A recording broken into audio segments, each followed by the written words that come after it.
Suasana terminal di Pelabuhan Bakauheni siang ini terpantau cukup lengang, tidak terlihat banyaknya aktivitas penumpang dari Pulau Jawa yang hendak melanjutkan perjalanannya ke Bandar Lampung dan sebaliknya dari arah Bandar Lampung yang hendak menyeberang ke Pulau Jawa.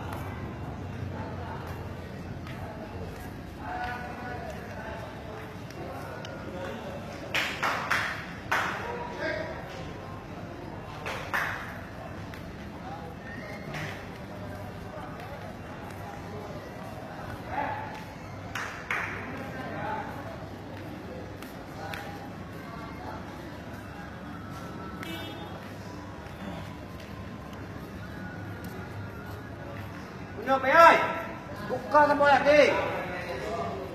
Pak.